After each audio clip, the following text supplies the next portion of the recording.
Okay, guys, this is the second part of this lesson. I broke it up into two videos, so I'm not giving you like a half-hour long video all in one.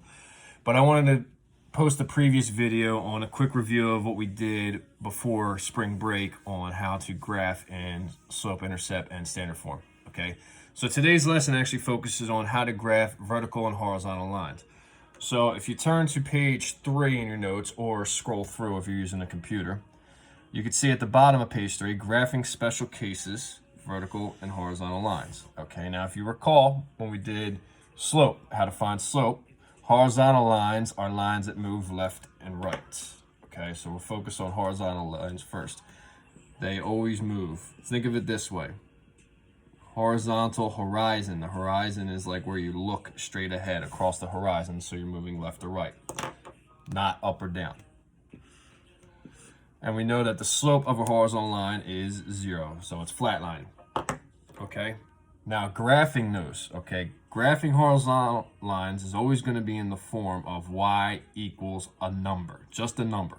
Okay, there's no m, there's no b, it's just y equals a number. Okay, so in this case we're going to graph y equals -2. Well, if you think about how we learned how to graph before, you would make a table and pick values of x and plug them in for y. Well, in this special case, every single value of y is -2. -2, -2, -2. Okay?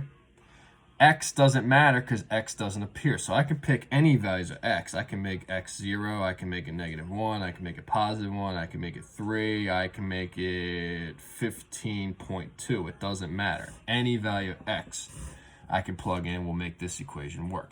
So in this case, y equals -2.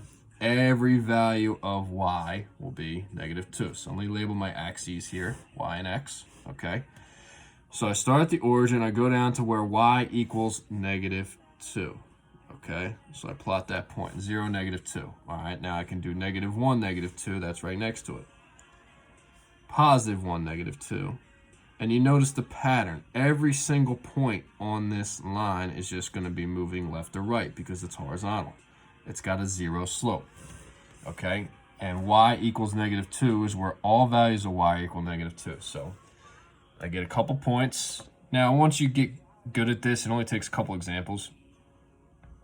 You take your straight edge, and I'm using the same eagle straight edge as I did before. Maybe I'll get my hands on a ruler if I venture out to Walmart or something. Stay safe, guys. Hope you guys got your masks. All right. And that is the correct way to graph the equation y equals -2. See how it's a horizontal line, and you make your line the entire length of the graph and always add arrows at the end to represent it stretches on forever and ever in both directions. Okay? Let me go to the last page of this lesson, okay? Because I want to focus, I want to show you guys an example like this. Example 3. 2y equals 10. Now again, there's no x value here, okay? So anytime there's just a y in your equation, you're going to get a horizontal line. But I need y by itself, otherwise I don't know what y equals. So we got to solve for y first, okay? In order to do that, pretty simple. Divide both sides by 2, we end up at y equals 5, okay?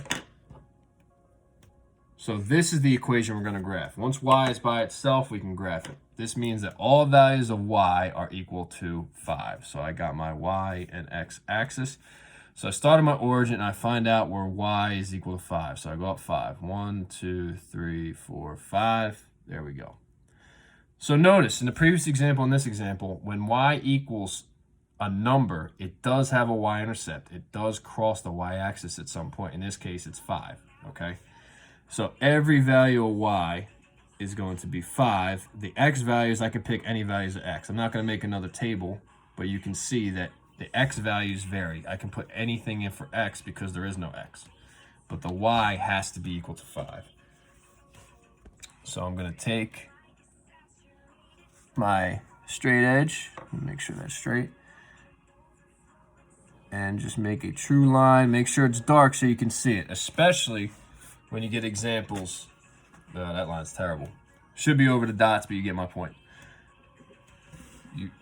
especially you want to make lines dark so you're able to see them. So that way, if you're ever graphing actually on top of the y-axis or on top of the x-axis, you can actually see the line, okay? But this is how you correctly graph a line written in this form. First you solve for y, and then you graph the points, all right? So that's horizontal lines. Vertical lines, if you recall, have a slope that is undefined, which means the line is up and down. The slope is so steep it doesn't have a value. Think of it that way. It's so steep because it's straight up and down. Picture falling off a cliff, okay? Means it's undefined.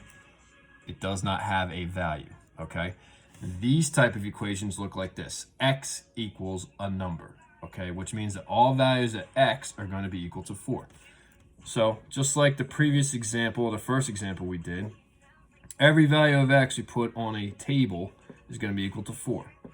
But notice there's no y in my equation, so I can put anything in for y. 0, -2, +2, 3. I can put 1 million in here. It does not matter because y is not in my equation, okay? But every value of x is equal to 4.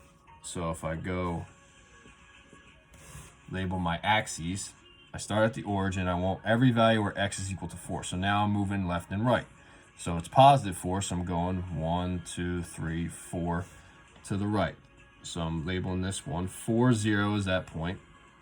And then you just move up and down that same line. Every value of x is equal to 4. And all the y values vary. Notice how I'm moving up and down. The y values change, but the x value does not, okay?